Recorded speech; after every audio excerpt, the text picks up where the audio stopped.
Estamos al aire. Al aire.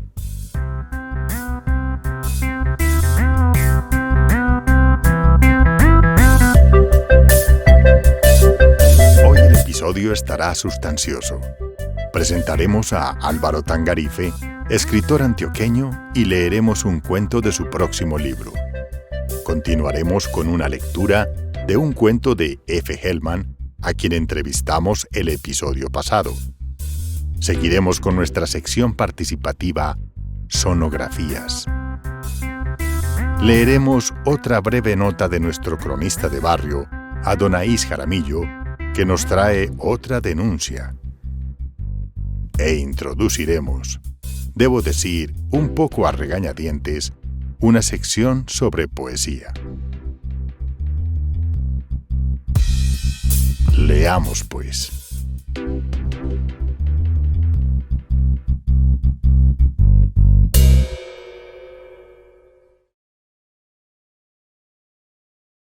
No me gusta la poesía.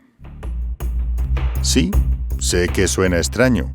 Y si tal cosa es cierta, pues mejor no ponerla para ser sensatos. Pero resulta que este podcast también me ayuda a educarme, y la poesía escrita ha sido esquiva a mis querencias. Creo que es uno de esos gustos adquiridos, como el comer caviar y otras porquerías, que no matan, pero que son agresivas al paladar en primera instancia. Así que démosle cabida a esta forma literaria de arte y aprendamos de ella y su belleza. Los que ya lo disfrutan, que aprovechen. El día de hoy nuestra invitada es Diana Valencia, poetisa que hace su debut social por medio de la palabra hablada. Bienvenida, Diana. ¿Se puede describir la poesía? A ver, la poesía, pues describir la poesía como tal es un tanto complicado, porque cada quien tendrá una perspectiva al respecto. Yo pienso que la poesía es un compendio de palabras, de expresiones y de sentimientos o sentires que simplemente brotan, o sea, que tienen como ese toque y ese momento especial para salir. Sí, no necesariamente tiene que sentarse uno a escribir, sino que a veces esa musa llega cuando uno menos lo piensa. Entonces, es un conjunto de sentires, yo lo podría llamar así. A veces son más profundos, otras veces más superficiales, otras veces más sociales, más contestatarios. Pero finalmente, pues yo creo que la esencia de la poesía está en el sentir, no tanto ni en la rima ni en la métrica, porque a veces se pone uno en ese ejercicio de hacer tanta rima y tanta métrica y se pierde la esencia, sí, el alma del poema como tal. Pues ese es mi parecer. ¿Podemos decir que la poesía ahorra en palabras? Sí, yo pienso que es muy descriptiva, es muy del detalle, pero también como dejando volar un poquito la imaginación del oyente o del lector, sea cual sea el caso. Háblanos un poco de tu poesía. Sé que es muy especial, amorosa, sensual, erótica. ¿Qué nos puedes contar? Bueno, mi poesía ha tenido transformaciones a través de los años. Hace unos días venía yo precisamente recordando todos esos poemas de años atrás y siento que ha madurado mucho en su estructura, en su forma, en su expresión como tal. Pues yo soy muy romántica, básicamente mi poesía es romántica y también una que otra erótica, de una manera muy sutil. Pienso que puedo ir llevando de la mano a ese lector o a ese escucha precisamente de la poesía a ese mundo mágico que yo me inventé, que pretendo que otros entiendan, que pretendo que otros sientan también, así como lo siento yo al escribirlo. Un punto importante a destacar es el hecho de que vas a ser la intérprete o narradora de tus poesías. Y lo destaco porque escritor y lector no siempre van de la mano. Y en este caso, no puede haber mejor maridaje para este boccato de cardinale que son tus obras. Todos conocemos tu larga y muy alabada carrera como locutora. Sí, pues afortunadamente tengo entre mis habilidades o competencias el hecho de que soy locutora de radio y televisión hace más de 20 años y era un proyecto que tenía guardado precisamente hace mucho tiempo y que de la mano de amigos o esas personas que llegan a nuestras vidas en los momentos justos, pues estoy desarrollando en este momento. Pienso que también esa, digamos, unión entre lo que ya traigo yo como mi talento natural y la poesía que escribo, pues pueden hacer una buena dupla.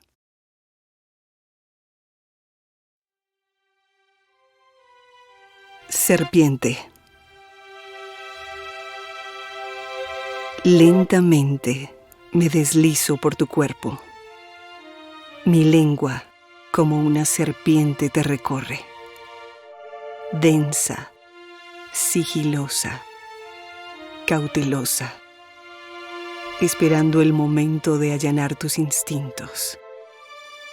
Suave, cálida, ardiente, como todo este fuego que me consume. Mi lengua, sonajero virtual de los delirios. Mi boca, refugio fugaz de este delito. Mi cuello, eslabón que transporta al infinito. Mi pecho, campanario mayor, gran acertijo. Se conjugan los deseos y mi vientre, como esponja, absorbe del ambiente esa calidez que está presente. Cofre que guarda secretos de un rito, lluvia de estrellas y de meteoritos, donde el amor danza sin cesar. Estoy aquí y soy consciente de que este amor es valiente y que traspasa el dolor. Estás conmigo, estoy contigo. Me das tu cáliz, te doy mi vino, te enfrento limpia de cara al sol. Así el delirio nos mate a los dos o nos condene a la desilusión de abordar el tren del exilio.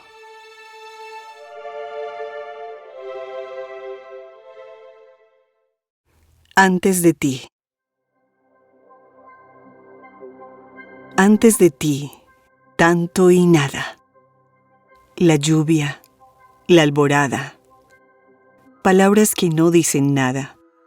Y te quieros perdidos en la distancia. Todo lo anterior tuvo una fragancia de esas que perduran solo un rato, como los perfumes baratos, sin huellas perdurables en la piel. Antes, el miedo, el desvelo, un sofoco extraño. Ahora tu piel, tu sonrisa, tu suave caricia han transformado mi querer. Ya no soy la de antes, soy mejor. Las canciones de antes no lastiman, solo vivo el presente y me motiva, que eres esa luz que me ilumina y me da pinceladas de color. Gracias por devolverle el sentido a mi vida. Estoy más que agradecida con el universo por vos. Ámame. Ámame ahora, pues no quiero esperar. Ámame que el tiempo es corto, que todo es impredecible y mi corazón sensible te quiere abrazar. Ámame sin prejuicios, sin miedos, sin reservas, que te doy lo más grande y prefiero llenarte a guardarme este amor. Ámame sin que te duela, sin la sombra de la pena de un amor perdido en el dolor. Ámame a ciegas, pues no seré tu condena, sino la limpia libertad de un buen amor. Ilusión. Vivo en este mundo de ilusión que creé. Detrás de este telón no hay más que piel. Camino hacia tu sombra, me pierdo en la penumbra y guardo los gemidos de aquel amor de ayer. Nada de lo que digo tiene sentido, pues mi razón se ha ido desde que decidiste partir. Ese viento que acarició mi piel, ese vino que dejamos de beber, ya no están. Y tu querer se esfumó en el intento. Solo queda mirar este desierto, ausente de luz y de misterio. Solo queda masticar algún recuerdo, de esos que no pierden sabor con el tiempo. Y entonces, después de todo el fervor, después de todo el candor, emprendió la huida. Salpicó las heridas con su sal y pretendió volar al infinito, pues creyó que solo un rito como este le daría libertad.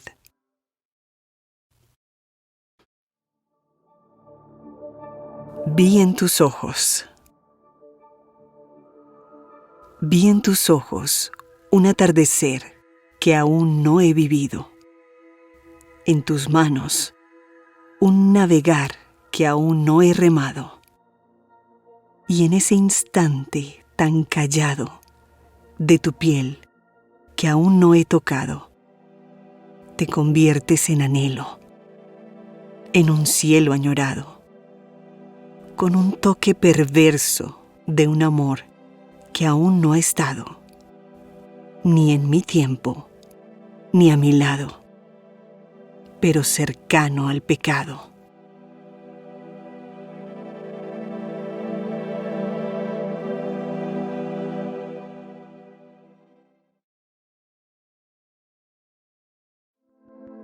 Las trompetas de Jericó, por Adonais Jaramillo. La Biblia narra la travesía de los israelitas por el desierto, conducidos por Josué, quien tenía la promesa de Yahvé de tomarse a Jericó, esa ciudad milenaria e inexpugnable por sus muros.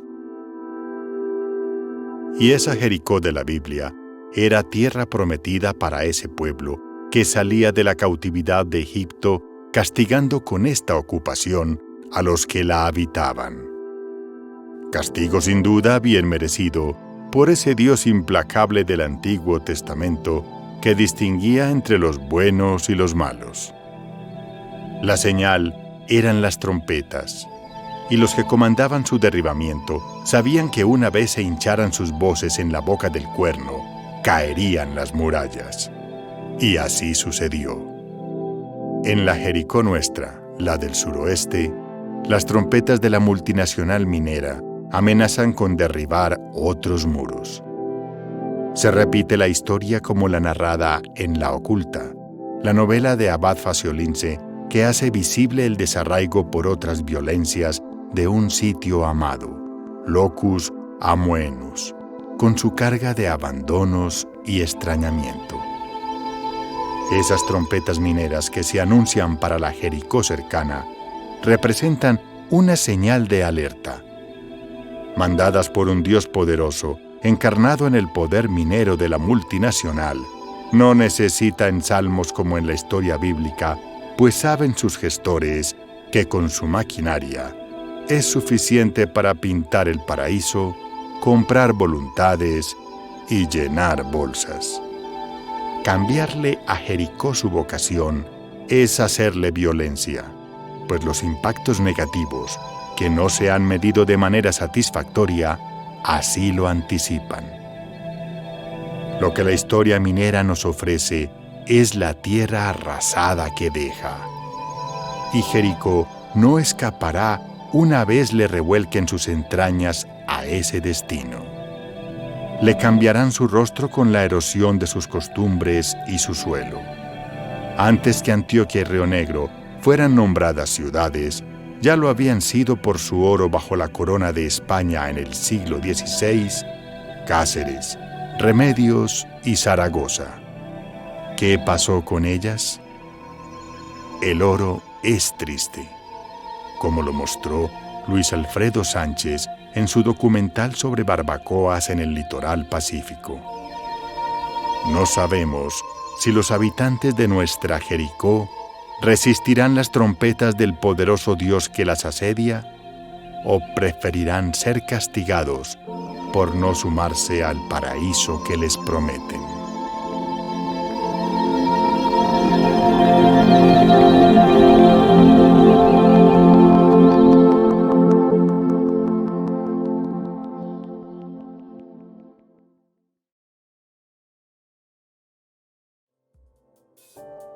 Sonografías. La idea, amigo, amiga oyente, es pasar un rato lúdico tratando de adivinar qué produce tal sonido y en qué ambiente se puede encontrar. Nuestra oyente Santa 1900 se acerca, pero aún no acierta. Dejemos la duda a ver si otra persona lo descubre. Vamos hoy con una segunda sonografía que sé será muy común a todas las personas. Quedamos al pendiente para ver cómo se mueven los comentarios sobre sonografías.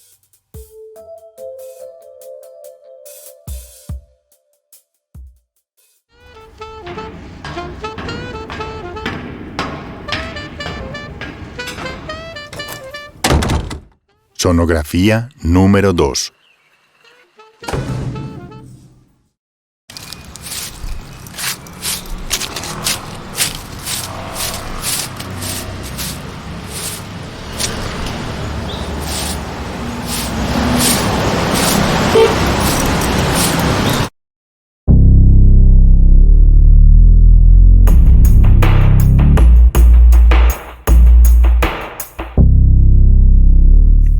Invitados los que escriben. La invasión de tu cuerpo, por F. Hellman. Narrador, Edwin Solórzano. Contra el resplandor nocturno colándose por la ventana, se recortaba la silueta de su perfil inmóvil, estática. Su rostro esculpía contra el cielo nocturno colinas y valles desde donde atisbar el cielo. Lentamente fue escurriendo de encima de su cuerpo la sábana liviana que cubría la exuberancia de sus volúmenes. Sobre sus pechos tensos, el borde de la sábana pareció dudar un instante al quedarse atrapado por el pezón túrgido. Un pequeño jalón bastó para vencer su resistencia y hacerlo vibrar, mientras la tela alzaba vuelo hasta aterrizar justo sobre el bosque de sus vellos enmarañados. Ahora, ante la mitad de su cuerpo desnudo, el destello de la luz lunar marcaba un aro plateado alrededor de su ombligo y hacía resaltar unos vellos diminutos que se levantaban por todo el valle de su vientre, simulando un nuevo cielo estrellado sobre ella.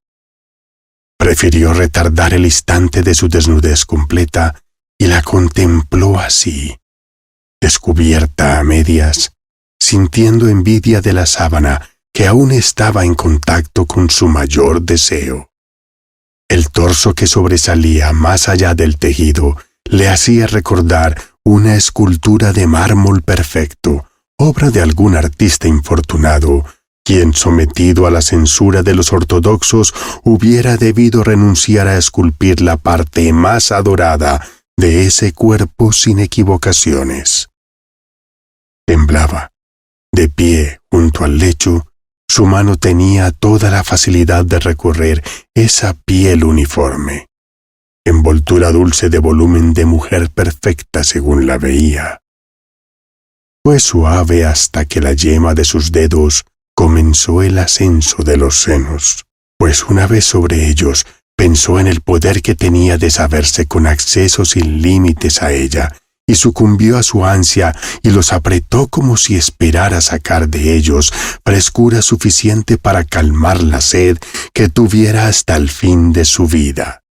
Y como para que su poder no terminara, de una vez por todas, alejó el resto de la sábana que aún estorbaba para que su pasión se desbordara.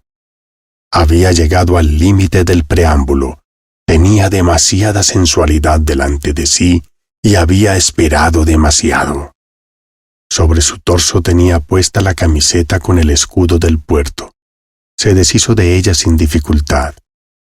Aflojó la correa y la cremallera de su pantalón de labor. Lo deslizó hasta sus tobillos junto con el calzoncillo de algodón manchado y conservó sus zapatos antideslizantes. Con manos temblorosas separó los muslos firmes como el mármol y a punto de arrojarse sobre ella, lo que vio lo hizo detenerse. Una gruta encerrada entre dos columnas de piel tersa, coronada por un penacho de musgo fresco, y su entrada bien parecían dos odres de vino a punto de reventar de llenos.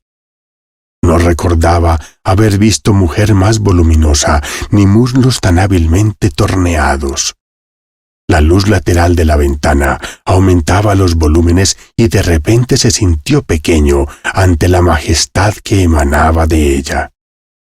Debía olerla. Apoyándose en su cintura, la fuerza de sus brazos acercaba lentamente su cara hacia el rincón más secreto de ella. Ni siquiera pestañeaba. Deslizándose entre las piernas, sus mejillas podían testimoniar la suavidad ininterrumpida de la musa que yacía.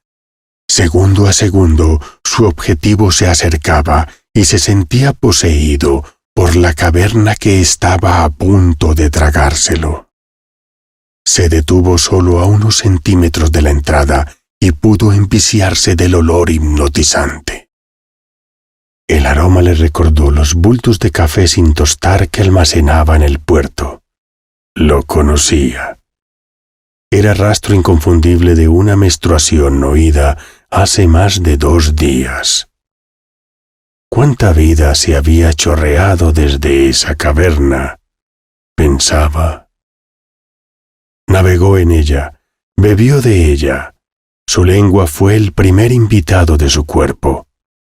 Era fresca, solo un poco menos fría que el aire nocturno. Cuando su lengua sintió límites para su avance, fueron sus dedos los que le labraron una entrada en el camino misterioso. Recordaría ese sabor por siempre. Cuando pudo despertar del ensueño, vio toda la humedad que había sembrado en su vulva inflamada y supo que era el instante preciso. Se resbaló sobre su cuerpo permisivo, cuerpo que hasta ahora no le había puesto límites ni se los pondría. Al menos de eso estaba seguro. Separó los muslos más allá del tamaño de sus propias caderas. Pero antes de ubicarse en la posición propicia, mientras ascendía, cayó en una nueva trampa. Eran sus senos volcánicos. Había visto en otras cómo se desparramaban hacia los costados del torso cuando se recostaban mirando al techo, pero los de ella permanecían incólumes. Solo una pequeña almohada que se apretujaba hacia las axilas revelaba un mínimo de fluidez. El resto permanecía estático, apuntando con sus 2 cañones hacia el cielo. Eran de algo más duros que el aire. Su exposición al frío nocturno había contraído los pezones diminutos y le daban a su piel un sabor fresco, el preciso para que él calmara sus labios ardientes, a punto de estallar en llamas. Se refrescó en ellos, los mordía y su lengua jugaba en sus pezones a hacerlos vibrar como el pistilo de la flor que se mece en el borde del abismo. No importa cuánto se apretujara contra ellos, no perdían su volumen. No importa cuánto los apretara con sus manos burdas de obrero, sacudía completo el cuerpo de ella, pero permanecían en su sitio. El cuerpo era perfecto. Algo en su vientre lo sustrajo del marasmo. Había venido a poseerla. Interrumpió el juego. Terminó la ascensión interrumpida hace una hora e igualó la estatura de su cuerpo. Se dio un instante para oler su boca, para no sentir ningún olor nuevo, tal vez porque su olfato se había agotado dentro de los muslos de ella, y probó el interior de los labios entreabiertos. Dentro de ellos buscó su lengua y la meció contra la suya. Dejó que su saliva generosa inundara la boca complaciente y refrescara la sed de todo un día que estuvo esperándolo. Ahora era el momento. Con un movimiento rítmico de sus caderas, evitando como siempre lo hacía apoyarse en sus manos, entró en ella. El peso de su cuerpo labró una brecha entre sus muslos, separándolos al tamaño de sus ansias. Se aferró contra sus nalgas infladas, clavó su mentón en el hombro de ella y con fuerza se dio a la tarea de poseerla. Por unos instantes, cual amante penitente, se apoyaba en sus rodillas, levantando ligeramente sus caderas y las mecía estregándola contra su pelvis. Por momentos giraba su rostro clavado contra el lecho y mordía las orejas de ella, aun sabiendo que no podía beberlas. A veces sacaba sus manos debajo de sus nalgas y acariciaba sus pechos, procurando establecer dónde había mayor redondez.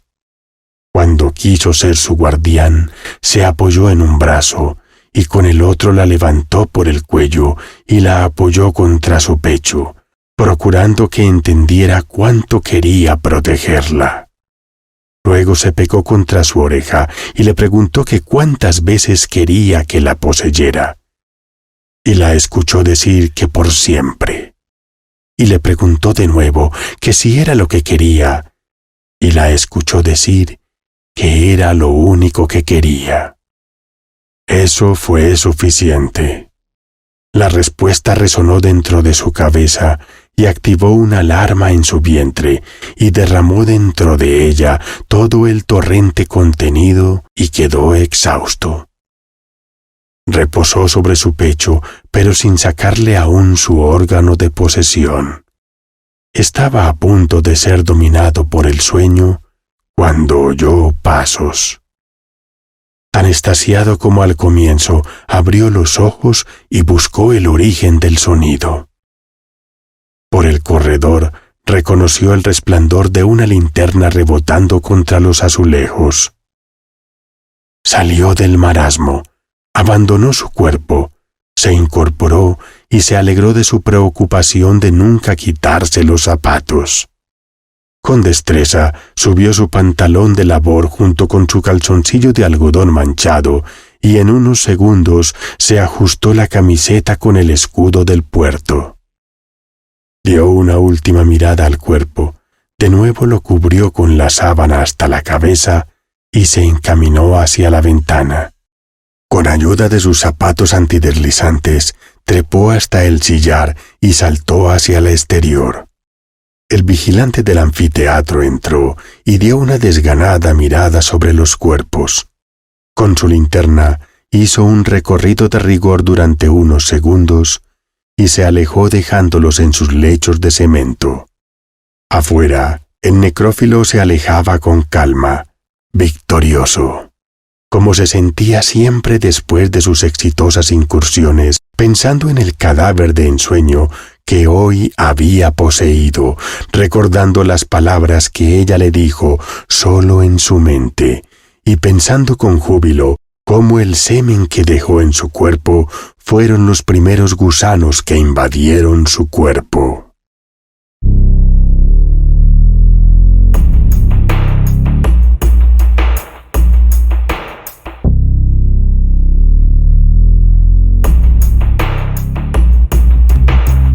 Invitados los que escriben. Hoy tenemos a Álvaro Tangarife Ortiz, escritor antioqueño. Bienvenido y gracias por aceptar esta cita al aire. Muchas gracias, Edwin. También muchas gracias por la invitación. Es un honor estar aquí en este estudio tuyo y volver a reencontrarnos después de tanto tiempo para seguir trabajando. Entremos en materia gruesa. Todos le conocemos como el creativo, el maestro de artes plásticas y uno de los pioneros de los dibujos animados en Colombia. ¿Cuándo, cómo y por qué ocurrió ese cambio de chip? ¿Qué mosca le picó?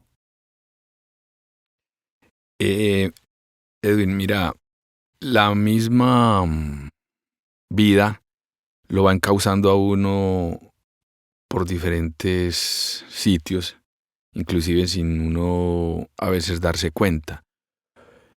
De hecho, la misma arte, o sea, la gráfica en sí, fue la que me llevó precisamente a hacer el cambio de chip que tú llamas, a empezar a escribir.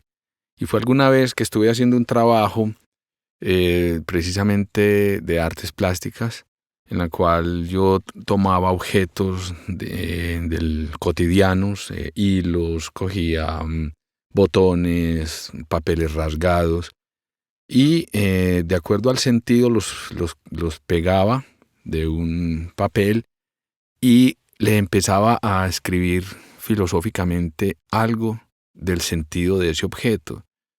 Por ejemplo, un botón para mí era una puerta de la moralidad. Entonces romper el botón abría las puertas, digamos, como a una expansión más sexual. Entonces iba poniendo el objeto e iba escribiendo acerca de ese objeto. Entonces, una vez estando observando el trabajo, me di cuenta de que la fuerza no estaba tanto en lo visual, sino también en el texto. Había mucha fuerza de mi expresión en lo que escribía y me fue gustando. Entonces ya quité la imagen y empecé a escribir, digamos, pensamientos o análisis cortos de los objetos. Y eso fue lo que de pronto me fue llevando cada vez más hacia la literatura. ¿Esta ha sido una pasión contenida o un descubrimiento que se le ha mostrado en el trasegar de la vida? Lo que pasa es que cuando uno, digamos, es una persona sensible, uno tiene una necesidad de expresar, de contar cosas, de sacar mucho de lo que uno está pensando, de lo que uno está sintiendo, de lo que uno está viviendo. Y existen muchos, infinidad de medios que te permiten darle salida a todas esas cosas que quieres expresar y de hecho pues explotan en esa expresión en sí. La literatura es una de ellas, la pintura es otra, la música, ¿cierto? Uno lo que hace es que escoge la manera o sea, ese medio para expresarse y es donde ya tienes que empezar a obtener el rol de lo que vas a expresar, ¿cierto? Si lo quieres decir en una pintura, en una escultura, y en la literatura, por ejemplo, en las palabras. Me gusta mucho en las palabras porque te ponen mucho a buscar mundos muy lejanos y eso me gusta. Por ejemplo, esa frase que dice que una imagen vale más que 1000 palabras se puede traducir en la literatura que 1000 palabras pues hacen también infinidad de imágenes. ¿Se estudia para escribir? Quiero decir, todos aprendemos a escribir, algunos pocos a redactar, y muy escasos quienes se dedican a horadar las minas del lenguaje. En su caso, ¿cómo ha sido eso? ¿Qué le ha ayudado?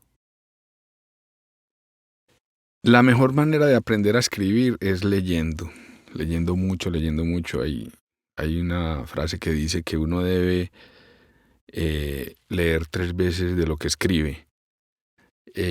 O sea que uno todo el tiempo que está leyendo está aprendiendo de los grandes maestros de la literatura en el mundo. Sin embargo, pues sí, hay talleres en los cuales uno puede aprender muchas técnicas.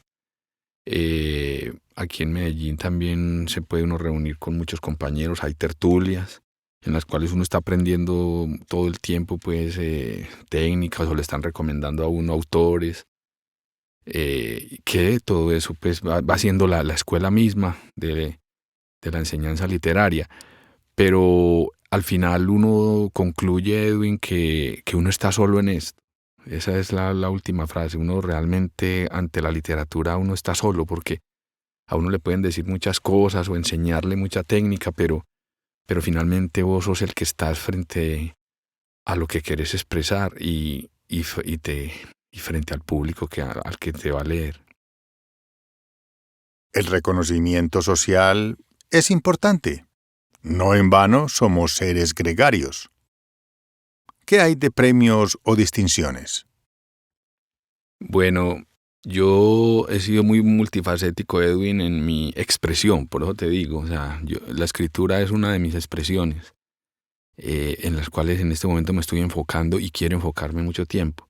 Te hago las salvedades porque yo he tenido premios en caricatura, internacionales y nacionales. He tenido premios en videoarte y en arte, menciones.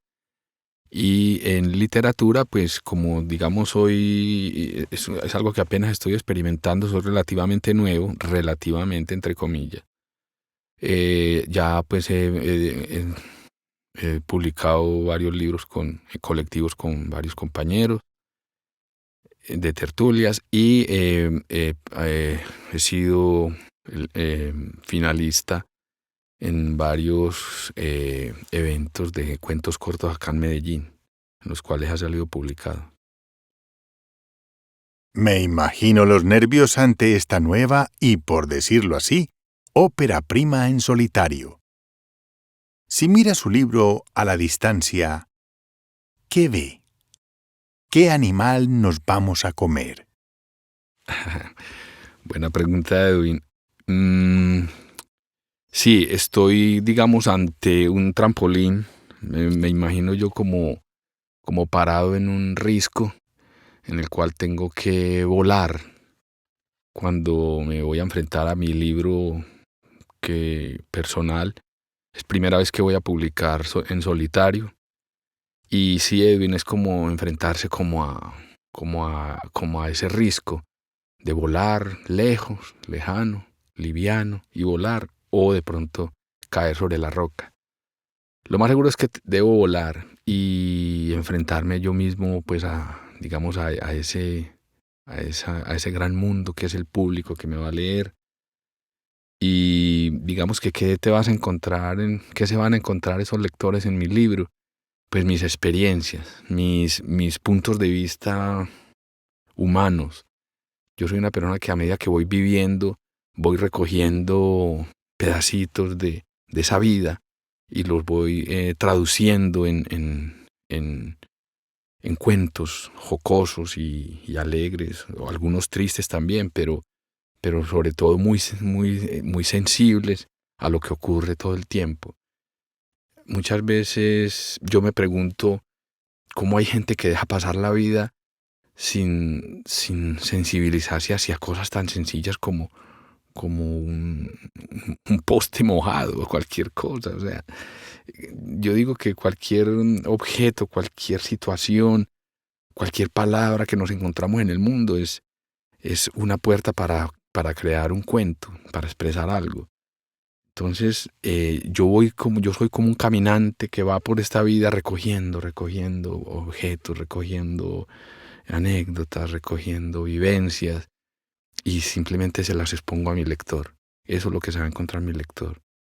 Mis vivencias y como en una caja de sorpresa. Usted es uno de los pocos visionarios que lleva sus letras al audiolibro, una forma de adaptación de lo literario en el mundo sonoro, como pasa con los libros y las películas, resultados que siempre causan polémicas. ¿Cree usted que todo libro sirve para ser audiolibro? ¿Se debería escribir para el audiolibro? Y creo que ya vamos tocando los terrenos de la radionovela.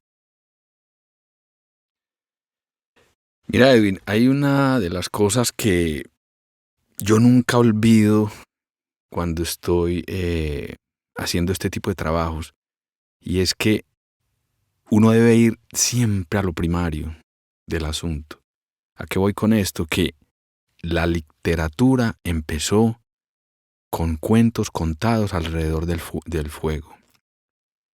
Yo siempre que voy a contar un cuento me imagino a alguien al frente al que le voy a contar un cuento y le voy a decir cosas para sorprenderlo.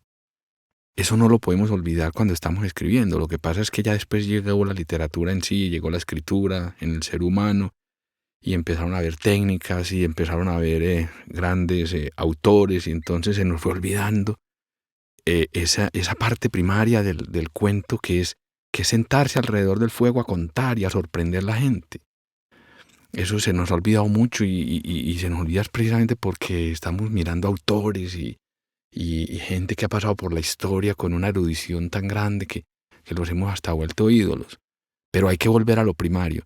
Entonces, cuando tú escribes y lo llevas a un audiolibro, cuando lo llevas a la escucha, volvemos a ese punto en el cual alguien está al frente escuchando y lo queremos sorprender, le queremos abrir esa caja de sorpresas para que tenga vivencias, para que tenga imágenes y viva esos relatos.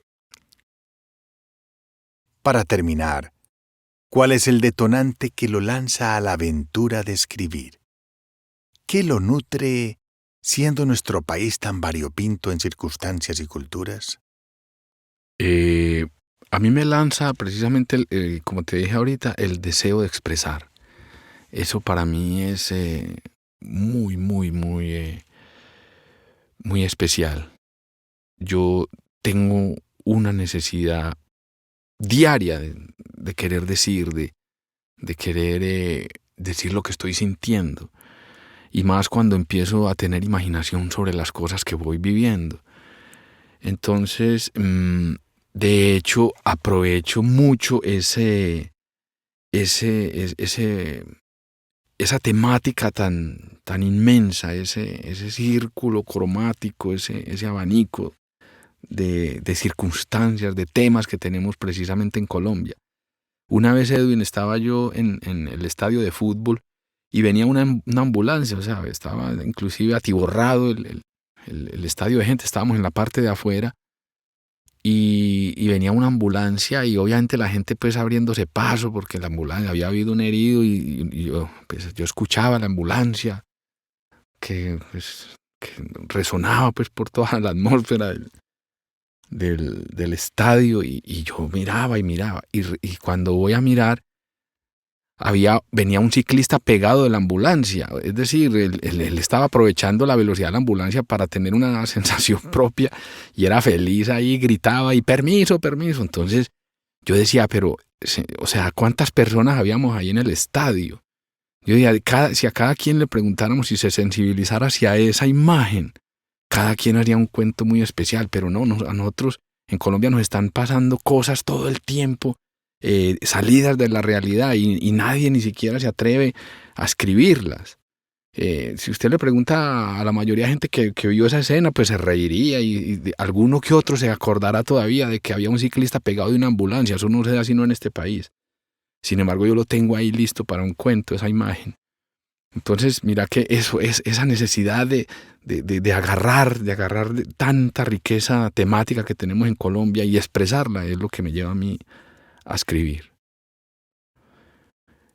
Por eso mismo, en este cuento que estoy lanzando en solitario, Hilos de Agua, es eso. O sea, es una recopilación de cosas que se nos están presentando en el día a día o que nos imaginamos. Por ejemplo, si un personaje alguna vez, cada que mira, se le cae un objeto, o cada que mira una ventana la revienta, o esa persona tendría que cerrar los ojos por caridad a la humanidad, porque si no le estaría haciendo daño. Entonces es un trastoque de la realidad, de lo cotidiano, y ahí es donde en Hilos de Agua yo lo expreso. De verdad, ha sido muy grato tenerlo frente a nuestro micrófono, contándonos un poco sobre sus intimidades. Esperamos poder leer más escritos suyos en este podcast y tenerlo al aire.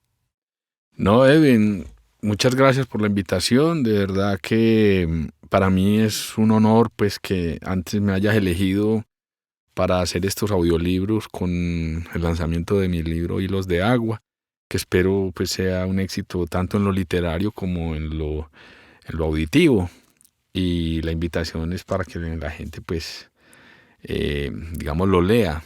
De alguna manera pues le haremos llegar los libros y de verdad que se van a encontrar con unos cuentos muy, muy salidos de la realidad que te ponen como a pensar diferente. Entonces, muchas gracias pues a todos los que me lean y a vos, Edwin, por la invitación. Le deseamos suerte con su libro nuevo, el cual me parece llena toda expectativa y deja el corazón contento. Es un atado de imaginería sin melindres y pulido.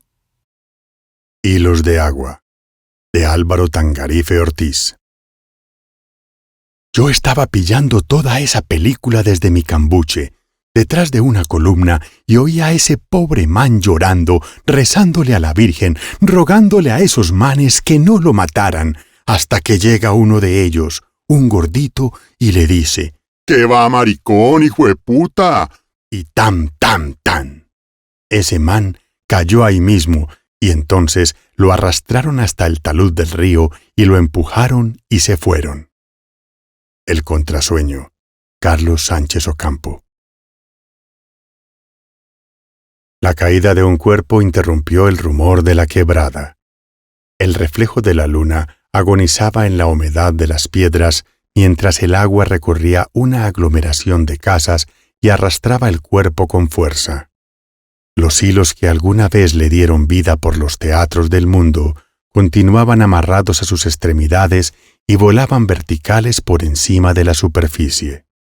Pero ahora la corriente era quien sacudía los pies y sus manos en un movimiento continuo, como de danza alegre en su muerte. La quebrada cruzó un barrio y arrojó el cuerpo al río.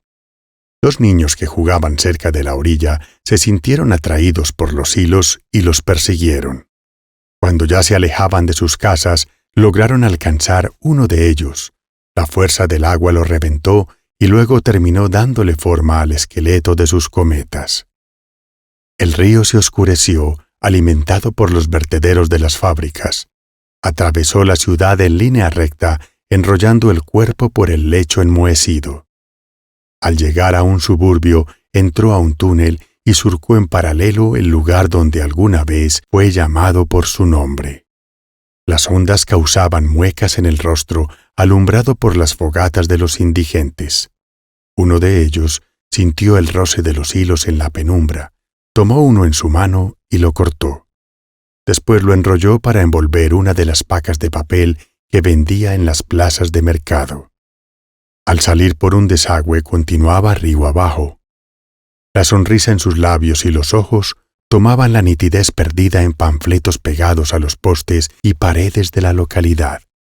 Algunos hilos ya frágiles por la humedad fueron debilitándose y uno de ellos terminó enredado en las ruedas de una carreta tirada por un caballo.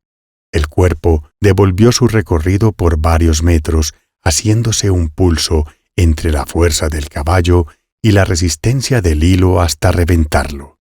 La carreta se perdió traqueteando entre el tumulto de la gente. En las afueras de la ciudad se formaba una espuma contaminada a orillas del río que, sumada a la bandada de gallinazos en los árboles, le daba un aspecto sombrío al paisaje. Una anciana entre los matorrales alcanzó otro de los hilos, lo recogió y lo enrolló en una varita. Algún día le encontraría utilidad entre los cachivaches de su tugurio. El río se escabullía como una serpiente entre los cultivos lejanos. Otro hilo se desprendió enredado en la hélice de una barcaza que transportaba carbón desde el interior hacia el mar. El cuerpo había perdido sus vestiduras y flotaba sobre la superficie acompañado por una multitud de peces. Luego encalló y comenzaron a florecer ramas de su carne de madera. Otras matas se le atascaban y formaron una isla habitada después por babillas, serpientes y otros animales. El cuerpo se movía al ritmo de la corriente bajo el agua como si fuera el corazón de la isla, y así el último hilo se confundió entre los matorrales. Días después, un viejo pescador remaba cerca y distinguió el hilo. Pensó que era un nylon de pesca y tiró de él esperando hallar a un pez enganchado. La isla se fue desenmarañando mientras las manos removían poco a poco el pantano que lo revestía hasta que apareció el cuerpo entre la maleza. El viejo logró montarlo a la barca que quedó ocupada por la cantidad de ramas que traía enredadas y lo invadió el vaho de humedad que produce la selva y el olor profundo del río. Al llegar a su pueblo, otro joven pescador le ayudó a arrimar la canoa a la orilla y le preguntó por el resultado de la pesca. El viejo le dio cuenta del cadáver encontrado. En la tarde se internaron en el monte con el cuerpo amarrado a un madero. Luego cavaron una fosa mientras repetían algunas oraciones. Con 2 palos hicieron una cruz y antes de depositarlo en la tumba, se percataron del hilo enganchado en la mano izquierda. El más joven lo arrancó y al soltarlo, se elevó por entre las copas de los árboles. ¿Cómo llamaremos a este? Sin responder, el viejo se agachó y sobre la cruz escribió con letra de alumno de primaria un nombre que se diluyó con el tiempo.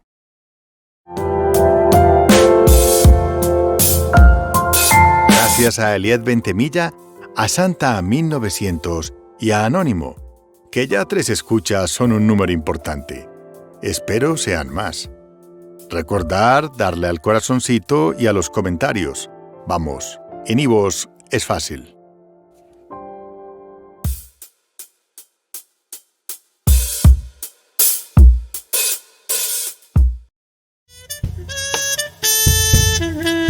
Este ha sido nuestro tercer episodio, el cual esperamos les haya entretenido un poco la vida. Sugerencias y apoyos son bienvenidos.